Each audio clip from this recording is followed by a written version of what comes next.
So let's go across the pond, like they say, across the Atlantic Ocean, over to England, the sun. And there is the Prime Minister who's stepping down, paying the price. Ms Truss's disastrous spell as Prime Minister cost the economy £1.5 billion. That's £7 in lost growth a day.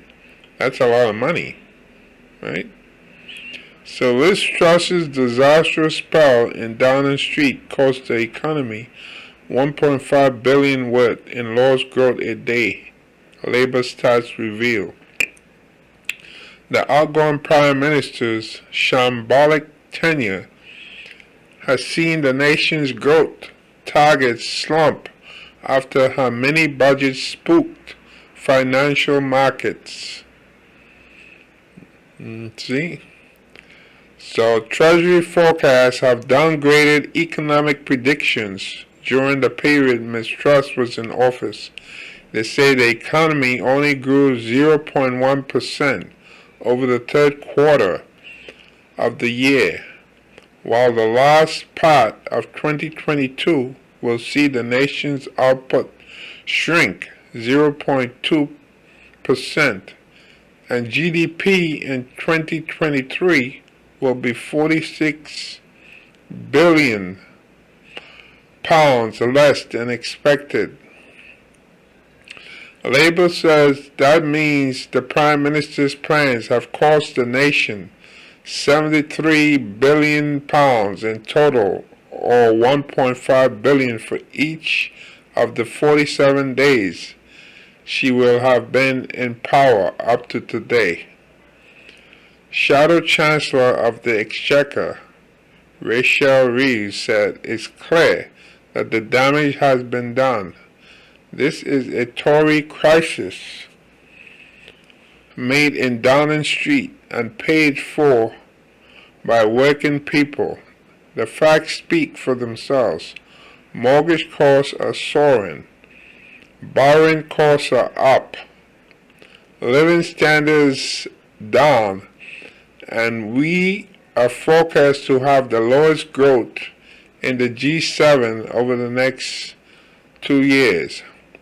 What we need now is to restore financial credibility and serious plan for growth that puts working people first. Last week, Tesco chair John Allen slammed the outgoing Tory administration's plan, saying, "I don't think we have seen a growth plan from the Conservatives." Last night, a Treasury spokesperson said, "A central responsibility for any government is to provide economic stability, which is the basis for growth, and we have done so. The UK's long-term economic prospects remain positive, and according to the IMF, the UK is on course to have the fastest growth of the G7 this year." Now that's the Conservative spokesperson for the Treasury making that comment. You see, now why am I reading this? The reason I'm reading this is because here in America, we have people who believe that, like right now with the upcoming elections, everything show, well, the Republicans are out to take maybe the House or maybe the Senate or what have you. And people believe that by doing that, that the price of gas, the price of eggs, the price of food, everything will change, which is not going to happen, because the price of oil is controlled on the world market. It's not controlled here. It's controlled outside. So that means the only thing the president can do here, which he's been fiddling around with, is by releasing petroleum, like millions of gallons from the National Reserve, the Strategic Reserve, I think they call it. That he can do, but that can't really last that long, because we use like millions of gallons of barrels of oil per day.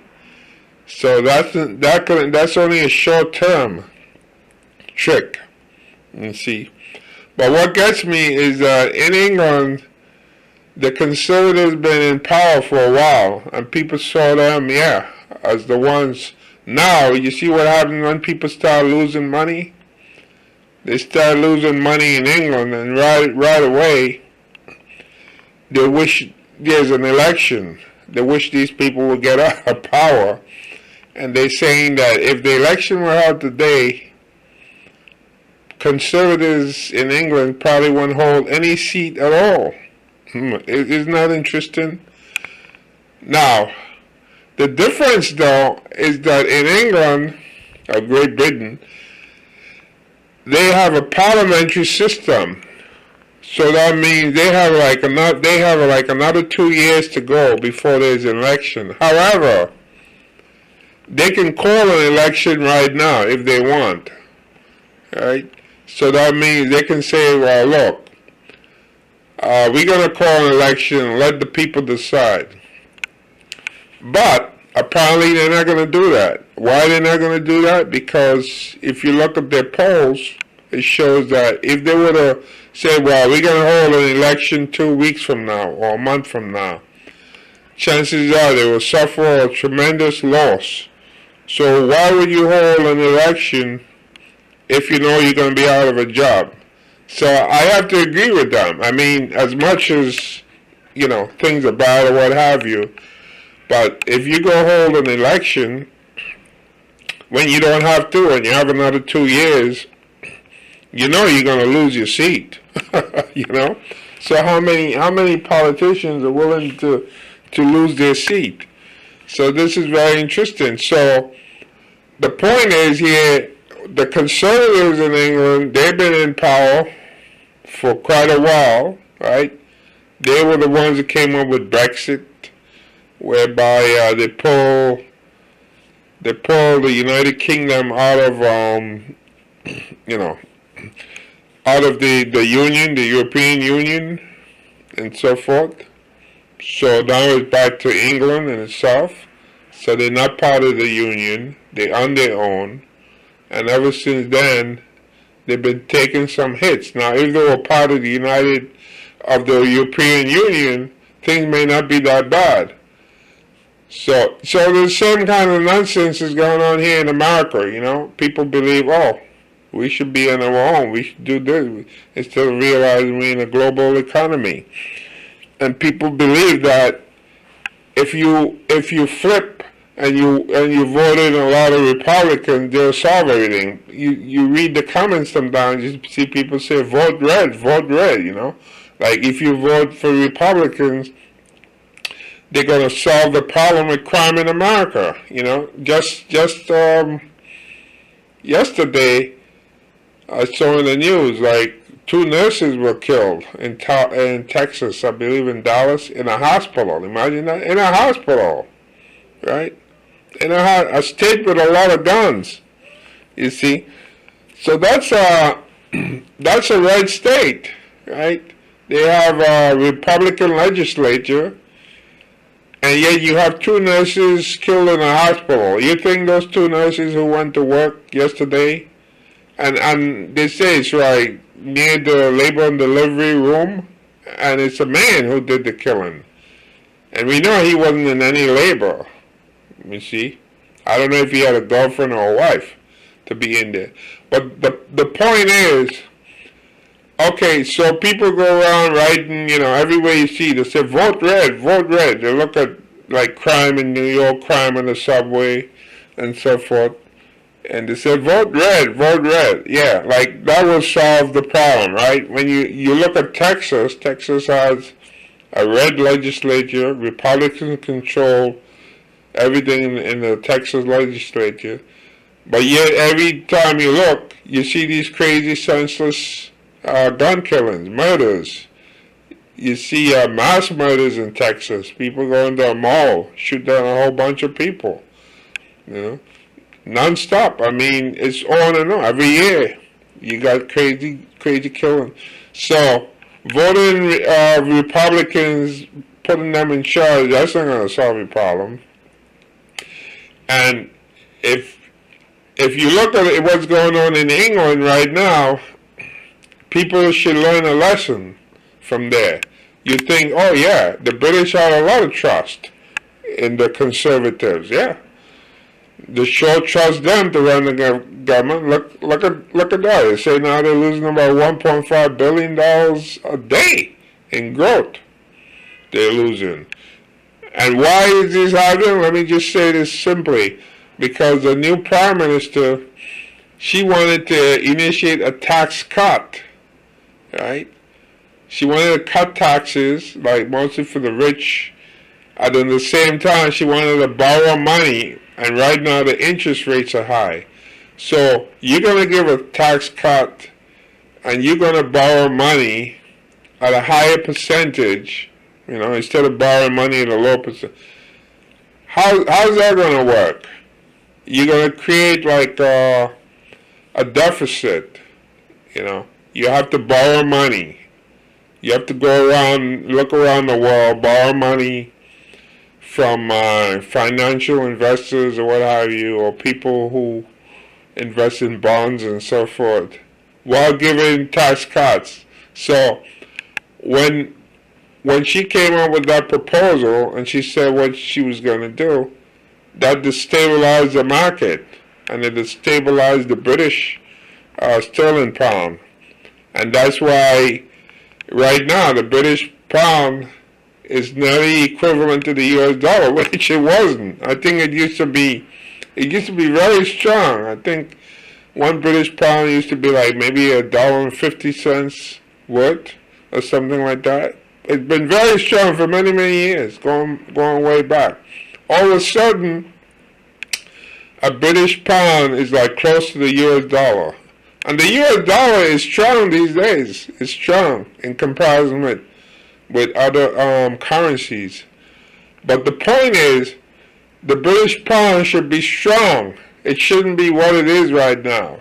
So she's being forced out of power because she ruined the financial stability of the United Kingdom. So these are the warning signs, and it's coming our way. And like President Biden said, even if you vote in these Republicans and you think they're going to take care of bills, no. Chances are they're just going to destroy the economy. Because what they're going to do is, if they get into, like the House, for example, House of Representatives, they're just going to carry on, have a lot of hearings and so forth. They're not going to work with the president. They're going to pull a drag on it. Then they'll be in charge.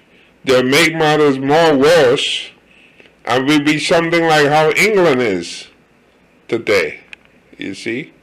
But at least in England, they can call an election, even though these people don't want to, but they're putting the pressure.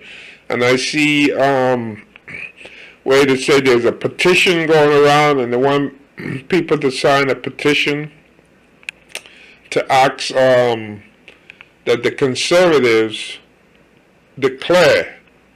call an election so people can go out and vote.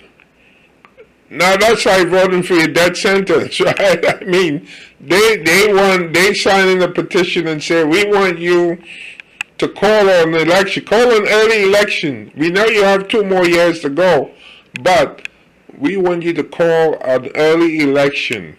So that's like saying, yeah, you know what?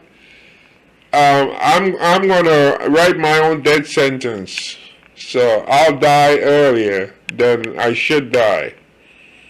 And it's really hard to say how's that going to work out. Maybe they may cave in and do it, Maybe for the good of the country, they might do it. Who knows? Now, in America here, we can't do that. We have a republic system. We don't have a parliamentary system. So there's no way we can call an election. Maybe like in the state level. in the state level. In some states, they have like a recall, like you could recall the governor. I think like in California, you can recall the governor. But I don't think that works for the state legislature in California. So here in the United States, you can't recall anything, especially in the federal level, you know. So if you have 4 years and you've got 2 more years to go with whatever, whether it's Congress, that's it. You're stuck with it.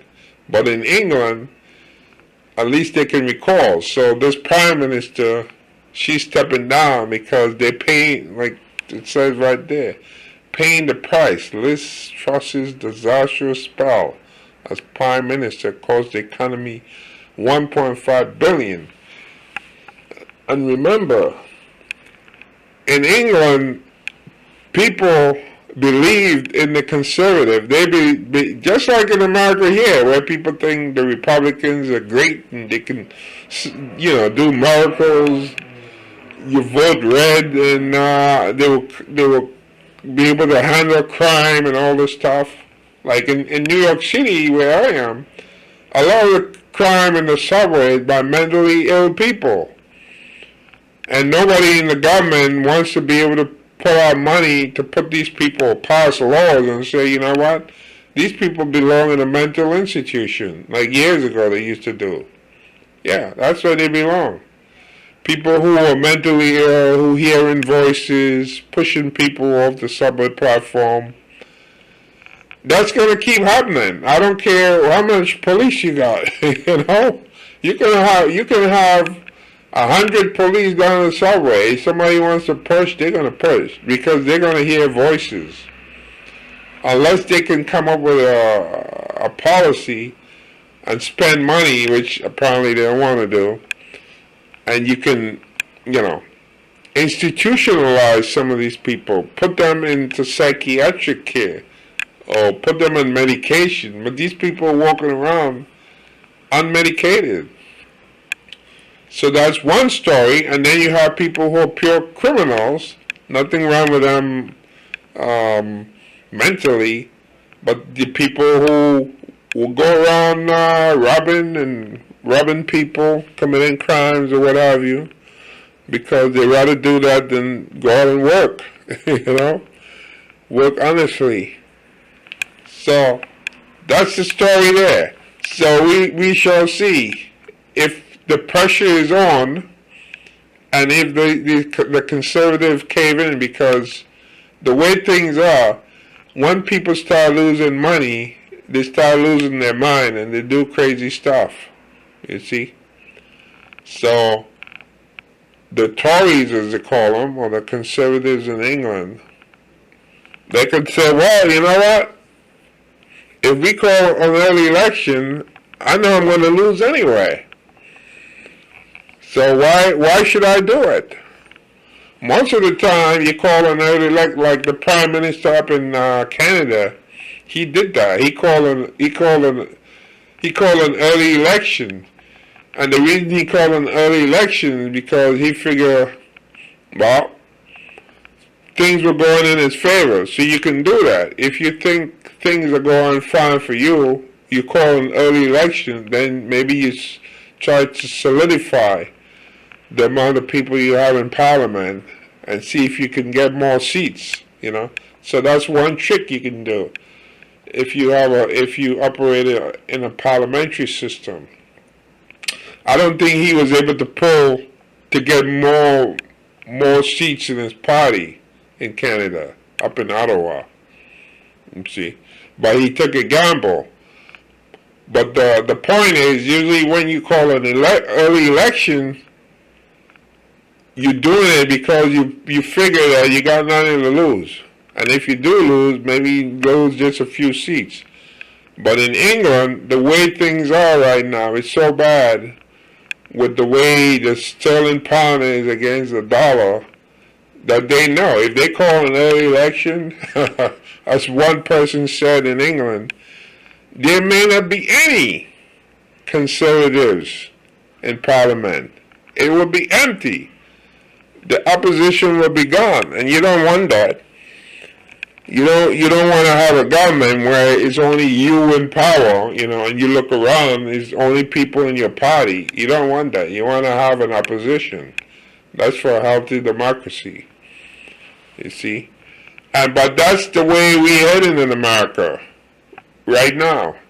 Because right now people believe that you vote a certain way and people will be able to solve your problems, They'll be able to bring the price of gas down. That's not true. The problem in America is that we don't really have a good education system. We don't really teach people critical thinking. So people operate by emotions. And that's why people end up screwing themselves. They listen to things, they don't think it out, and they believe, I'm just gonna go and vote because I need gasoline down to like $2.50 a gallon, or below $3 a gallon. Or inflation, it's just, I can't keep up with it.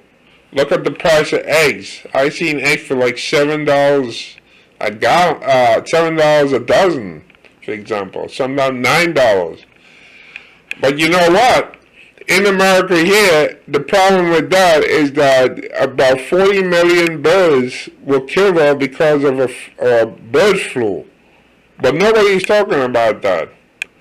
They make it look like inflation is the only thing that caused the price of eggs to rise. That's not true. There's a flu that's been going around. And in order to get rid of that flu, they got to kill out like 40 million birds, 40 million chickens, and so forth. Same with the turkey. Turkey's going to be expensive, you see. And that's what drove the price of eggs up and the price of chicken up, you see. So everything went up. Soon orange juice will go up because in Florida, Hurricane Ian came through and destroyed a lot of the citrus fruits, right?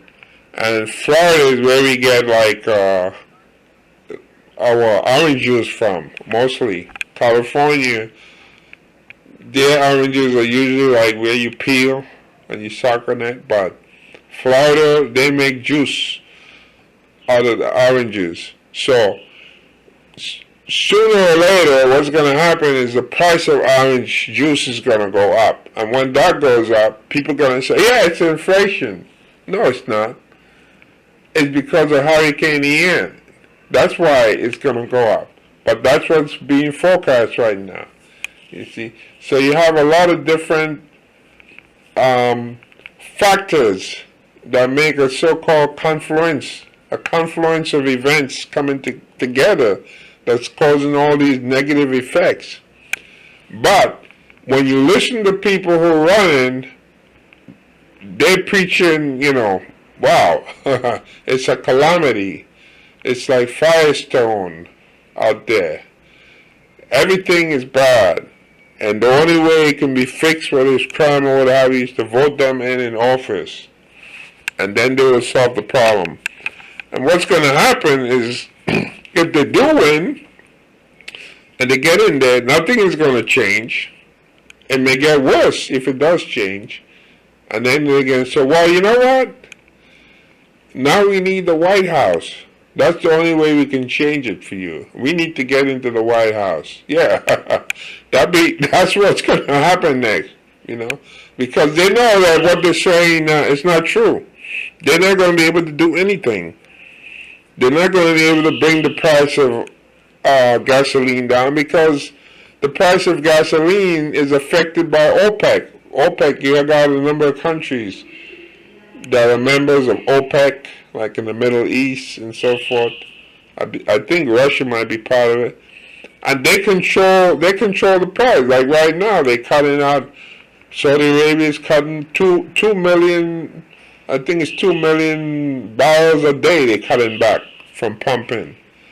So that's going to drive the price of gas up. Also, Russian oil, it's like off the market officially. Maybe they're selling to some people or so forth. Maybe like to India or China and so forth. But there's sanctions against Russian oil. So because Russia's oil is off the market officially, right? That means there's less oil on the market. Once you have less oil on the market, if you learn this in economics, supply and demand, you still have the same demand or maybe more demand. So the price goes up. And that's what's going on. And then, of course, with the pandemic, China is still closing down certain areas, not making certain things like factories and so forth. So China is affecting the economy too. And then the war in Ukraine is also affecting the economy too. But people don't seem to understand this. They figure, it has to be the policies here that's doing that. No. We live in a global economy. It's not really that easy to just say, well, one thing is causing this, and this is why this is, and if you vote for somebody tomorrow or November 8th or what have you, they'll be able to solve the problem. That's not true. And people are going to find out a hard way, just like they are in England right now. See, the British are finding that out. Look at the value of their pound. See what it's worth to the US dollar. And when you see that, you'll understand why people lose their mind and end up doing stupid things.